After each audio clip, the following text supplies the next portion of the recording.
പക്ഷേ ദിലീപ് കേസിന്റെ വിധി വരുമ്പോൾ അതെങ്ങനെയാണെങ്കിലും നാളത്തെ ചാനൽ ചർച്ചകളിൽ വളരെ സജീവമായി ഉണ്ടാവേണ്ട ഒരാളുണ്ടായിരുന്നു. അയാളുടെ പേര് രാഹുൽ ഈശ്വർ എന്നാണ്. ജയിലിൽ കിടക്കാണത് കാരണം നാളത്തെ ചർച്ചകൾ രാഹുൽ ഈശ്വർ ഉണ്ടാവുമെന്ന് ആരും അറിയില്ല.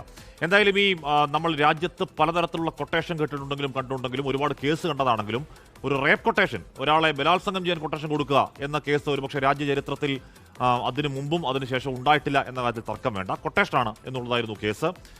അപ്പോൾ ദിലീപും പൾസർ സുനിയും തമ്മിൽ നടത്തിയ സാമ്പത്തിക ഇടപാടുകളുടെ തെളിവ് ഇതിൽ അതിനിർണായകമാണ്. കൊട്ടേഷൻ 1.5 കോടിയുടേതാണ്. കേസായാൽ 3.5 കോടി തരാം എന്ന് ദിലീപ് പൾസറിനോട് പറഞ്ഞു എന്ന് അന്വേഷണ സംഘം കണ്ടെത്തുന്നുണ്ട്. ദിലീപ് സുനിയുമായി സാമ്പത്തിക ഇടപാടുകൾ നടത്തിയതിന്റെ രേഖകൾ കണ്ടെത്തിയിട്ടുണ്ട്. 10,000 രൂപ സുനിയുടെ അമ്മയുടെ അക്കൗണ്ടിലേക്ക് ആദ്യമെത്തി. ദിലീപിന്റെ സുഹൃത്ത് കേസിലെ സാക്ഷിയ നാദിർ ഷാ 30,000 രൂപ കൈമാറി തുടങ്ങിയ വിവരങ്ങൾ കൂടി അന്വേഷണ സംഘം കണ്ടെത്തിയിട്ടുണ്ട്. നാളെ അതിൻ്റെയൊക്കെ ആത്യന്തികമായ ഫലമാകും കോടതിയിലേക്ക് വിധി രൂപത്തിൽ വരിക. വിഷ്ണു സുരേഷ് വിഷ്ണു, ഈ പൾസർ സുനിയുടെ കത്തും ഇതിനോട് ചേർത്ത് വായിക്കേണ്ടതാണ്. അപ്പോൾ ഇത് കൊട്ടേഷനാണെന്ന് തെളിയിക്കാൻ പണം കൊടുത്ത രേഖകൾ കണ്ടെത്തണം. അതല്ലാതെ ഹോട്ടലിൽ ഇവർ തമ്മിൽ കണ്ട ഒരു സെൽഫി ദൃശ്യം കൊണ്ട് മാത്രം മതിയാവില്ല. കൊട്ടേഷനാണെന്നും ഇവർ തമ്മിൽ ബന്ധമുണ്ടെന്നും ഇവർ തമ്മിൽ ചെയ്ത പണിക്കുള്ള പണം കൈമാറിയിട്ടുണ്ടെന്നും തെളിയിക്കാൻ ആവശ്യമായ രേഖകൾ അന്വേഷണ സംഘം കണ്ടെത്തിയെന്നാണോ വിഷ്ണു?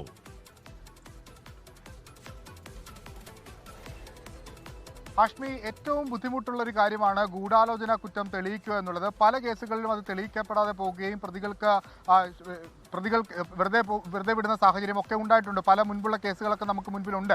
പക്ഷേ ഇവിടെ അങ്ങനെയല്ല. വലിയ ആത്മവിശ്വാസത്തിലാണ് പ്രോസിക്യൂഷൻ ഉള്ളത്. ഇരുവരും തമ്മിലുള്ള ഗൂഢാലോചന, സാഹചര്യ തെളിവുകൾ, അതോടൊപ്പം ശാസ്ത്രീയ തെളിവുകൾ, ഡിജിറ്റൽ തെളിവുകൾ, ബാങ്ക് രേഖകളൊക്കെ മൊഴികളുടെ എല്ലാം അടിസ്ഥാനത്തിൽ തെളിയിക്കാൻ പറ്റുമെന്ന ആത്മവിശ്വാസമാണ് പ്രോസിക്യൂഷൻ മുന്നോട്ട് വെക്കുന്നത്. അതിൽ ഏറ്റവും പ്രധാനപ്പെട്ടത് ഇരുവരും തമ്മിൽ നടത്തിയിട്ടുള്ള സാമ്പത്തിക ഇടപാടുകളുടെ കാര്യമാണ്. ഈ അന്വേഷണ സംഘം വ്യക്തമാക്കുന്നത് ഇതൊരു 1.5 കോടി രൂപയുടെ കൊട്ടേഷൻ ആയിരുന്നു. ആദ്യഘട്ടത്തിൽ അത് 1.5 കോടിയാണെങ്കിലും ഇത് കേസായി കഴിഞ്ഞാൽ പിന്നീട് അതിൽ 3.5 കോടി നൽകാമെന്ന് ദിലീപ് പൾസർ സുനിയോട് പറഞ്ഞിട്ടുണ്ട് എന്നാണ് നിലവിൽ നമുക്ക് മനസ്സിലാവുന്ന. അന്വേഷണ സംഘത്തിന്റെ കണ്ടെത്തൽ അങ്ങനെയാണ്. ഒപ്പം 10,000 രൂപ ദിലീപിന്റെ അമ്മയുടെ അക്കൗണ്ടിലേക്ക് ദിലീപ് അയച്ചതിന്റെ പൾസർ സുനിയുടെ അമ്മയുടെ അക്കൗണ്ടിലേക്ക് ദിലീപ് അയച്ചതിന്റെ രേഖകൾ ഉണ്ട്. ഒപ്പം ഒരു 30,000 രൂപ നാദിർ ഷാ വഴി ദിലീപിന് പൾസർ സുനിക്ക് കൈമാറിയതിന്റെ രേഖകളുണ്ട്. അങ്ങനെ നിരവധി ലക്ഷങ്ങൾ ഒക്കെ കൈമാറിയതിന്റെ രേഖകൾ പ്രോസിക്യൂഷന് ഹാജരാക്കാൻ സാധിച്ചിട്ടുണ്ട്. പക്ഷേ ഇതൊക്കെ എത്രത്തോളം കോടതി അംഗീകരിക്കും എന്നുള്ളത് കോടതിയുടെ ഡിസ്ക്രിഷണറി പവറാണ്. കോടതി ഈ തെളിവുകളൊക്കെ എങ്ങനെയാണ് നോക്കിക്കാണുക, അല്ലെങ്കിൽ ഇതുവരെ എങ്ങനെയാണ് സ്വീകരിച്ചിട്ടുണ്ടാകുക എന്നറിയാൻ നാളെ വരെ കാത്തിരിക്കേണ്ടി വരും. പക്ഷേ പ്രോസിക്യൂഷൻ പറയുന്നത് ഞങ്ങൾ വളരെ കൃത്യമായി കേസ് അന്വേഷിച്ചു, ഞങ്ങൾ പരമാവധി തെളിവുകൾ സമാഹരിച്ചിട്ടുണ്ട്. ഇരുവരും തമ്മിൽ ഗൂഢാലോചന നടത്തിയത് കേവലം ഒരു സെൽഫി മാത്രമല്ല, ഒരു സിനിമാ ലൊക്കേഷനിൽ വന്നത് മാത്രമല്ല, ഇരുവരും തമ്മിൽ സംസാരിച്ചതിന്റെ അടക്കം, മൊഴിപ്പകർപ്പുകൾ അടക്കം, അത്തരം വിവരങ്ങൾ, ഡിജിറ്റൽ രേഖകൾ അടക്കം ഞങ്ങളുടെ പക്കലുണ്ട് എന്ന് അവർ ആത്മവിശ്വാസത്തോടെ പറയുകയാണ്. പക്ഷേ എല്ലാം ഫാബ്രിക്കേറ്റഡ് എന്നുള്ളതാണ് പ്രതിഭാഗത്തിന്റെ സ്വാഭാവികമായ പ്രതിരോധം. അതിന് കോടതി എന്ത് നിലപാട് എടുത്തിട്ടുണ്ട് എന്നുള്ളതാണ് ഇതറിയാനുള്ളത്. ഒപ്പം ബാലചന്ദ്രകുമാറിന്റെ ഒരു ഇടപെടലും അദ്ദേഹത്തിന്റെ ഒരു വരവും ഈ കേസിൽ ഏറ്റവും നിർണായകമായി പ്രോസിക്യൂഷൻ എടുത്തു കാണിക്കുന്നുണ്ട്. ഈ 2021 അദ്ദേഹം എത്തുന്നത്. അദ്ദേഹം ദിലീപിന്റെ വീട്ടിൽ കണ്ട കാഴ്ചകൾ, ദിലീപുമായി ഇടപഴകിയപ്പോൾ ഈ കേസുമായി ബന്ധപ്പെട്ട് അദ്ദേഹത്തിന് ലഭിച്ച വിവരങ്ങളൊക്കെ രഹസ്യമൊഴിയായി തന്നെ നൽകിയിട്ടുണ്ട്. അതും പ്രോസിക്യൂഷൻ ഒരു പ്രധാനപ്പെട്ട ആയുധമായി ഈ കേസിൽ എടുത്ത് പ്രയോഗിച്ചിട്ടുണ്ട്. അതൊക്കെ ഇനി കോടതി എങ്ങനെ പരിഗണിച്ചിട്ടുണ്ട് എന്നുള്ളതാണ് ഏറ്റവും ശ്രദ്ധേയമായ കാര്യം. ഒരുപക്ഷെ രാജ്യത്ത് തന്നെ ഏറ്റവും ആദ്യമായിരിക്കും ഒരു ബലാത്സംഗ കൊട്ടേഷൻ എന്ന വാക്കുപോലും നമ്മൾ കേൾക്കുന്നത്. ഒരു നടിയെ ആക്രമിച്ച് അവരുടെ നഗ്നദൃശ്യം, വിവാഹ മോതിരത്തോടൊപ്പമുള്ള നഗ്നദൃശ്യം പകർത്തി അത് തനിക്ക് തരണം എന്ന് ഈ 8ാം പ്രതിയായ ദിലീപ് ആവശ്യപ്പെട്ടു എന്നാണ് പ്രോസിക്യൂഷന്റെ പ്രധാനപ്പെട്ട കേസ്. അതിൽ പരമാവധി തെളിവുകളൊക്കെ, സാഹചര്യ തെളിവുകളും ബാക്കി തെളിവുകളൊക്കെ കോടതിയിൽ ഹാജരാക്കാൻ പ്രോസിക്യൂഷന് സാധിച്ചിട്ടുണ്ട്. ഇനി ഗൂഢാലോചന എങ്ങനെ കോടതി ബോധ്യപ്പെട്ടിട്ടുണ്ടോ, ഗൂഢാലോചന ഇല്ലയോ എന്നുള്ളതൊക്കെയാണ് നമുക്ക് അറിയാനുള്ളത്. അതിന് മണിക്കൂറുകൾ മാത്രമാണ് അതിന് ആയുസുള്ളത്. അത് 11 മണിയോടുകൂടി, നാളെ 11 മണിയോടുകൂടിയായിരിക്കും ഒരുപക്ഷെ കേസിന്റെ വിധി പ്രസ്താവം ഉണ്ടാകുക. ശിക്ഷാവിധി ഒരുപക്ഷെ ഈ ശിക്ഷയിന്മേലുള്ള വാദമൊക്കെ കഴിഞ്ഞ ശേഷമായിരിക്കും ഉണ്ടാകുക എന്ന് പ്രതീക്ഷിക്കുന്നു.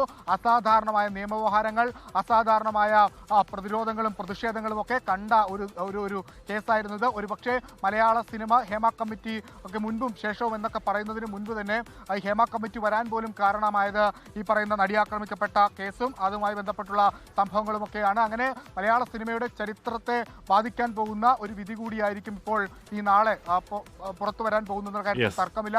നീതി ആ കണ്ടെത്തലുകൾ അതിനിർണായകമാണ്. ബാലേന്ദ്രകുമാറിന്റെ അല്ലെങ്കിൽ രണ്ടാമത്തെ വരവ്, അല്ലെങ്കിൽ ആ വരവാണ് ഈ കേസ് ഇല്ലാതായ അവസ്ഥയിൽ നിന്ന് ഉയർക്കാനുള്ള കാരണം. ആ ദിവസങ്ങളിൽ എന്ന് പറഞ്ഞാൽ ഈ ബാലേന്ദ്രകുമാർ അനാരോഗ്യത്തിന്റെ ദിവസങ്ങളാണ്. ഒരു ദിവസം ചർച്ചയിൽ പങ്കെടുക്കാൻ കഴിയുമോ എന്ന് ബാലേന്ദ്രകുമാറിനെ വിളിച്ചു നോക്കിയപ്പോൾ അദ്ദേഹം അനാരോഗ്യം പറഞ്ഞിട്ട് അദ്ദേഹം അയച്ചൊരു മെസ്സേജ് ഇപ്പോഴും ഫോണിൽ കിടക്കുകയാണ്. എന്താണ്, ഒന്ന് മൂത്രമൊഴിക്കാനോ ഒരു ഗ്ലാസ് വെള്ളം കുടിക്കാനോ ഒരു നേരത്തെ ആഹാരം കഴിക്കാനോ ഒന്ന് മെഡിസിൻ കഴിക്കാനോ അനുവദിക്കുന്നില്ല. ഞാൻ രോഗിയാണെന്ന പരിഗണന രാംപിള്ളയോ ബഹുമാനപ്പെട്ട കോടതിയോ എനിക്ക് തന്നില്ല. ഞാൻ ഈ പറയുന്നത് കള്ളമല്ല, ഇതിനൊക്കെ കോടതി രേഖകളുണ്ട്. വളരെ അവശനായിട്ടാണ് ഞാൻ കോടതിയിൽ നിന്ന് ഇറങ്ങിയത്. ഇതുപോലെ എത്രയോ നാളുകൾ എന്തെല്ലാം അനുഭവിച്ചിരിക്കുന്നു. ഒരു സാക്ഷിയായി മാറിയെന്ന ഒറ്റ കാരണത്താൽ ഞാൻ പറയാൻ നിന്നാൽ ഒരുപാടുണ്ട് എന്നാണ് അദ്ദേഹത്തിന്റെ അവസാന മെസ്സേജ്. അങ്ങനെ അദ്ദേഹം അതിനെപ്പറ്റി അധികമൊന്നും പറയാതെ ലോകത്തിൽ നിന്ന് വിട്ടുപോയി. ലോകത്തെവിടെയായാലും ഏത് സമയത്തും 24 വാർത്തകളും ഓഗ്മെന്റഡ് റിയാലിറ്റി പാക്കേജുകളും എക്സ്പ്ലെയിനറുകളും വിശദമായി കാണാൻ ഞങ്ങളുടെ യൂട്യൂബ് ചാനൽ നിങ്ങൾക്ക് സബ്സ്ക്രൈബ് ചെയ്യാം.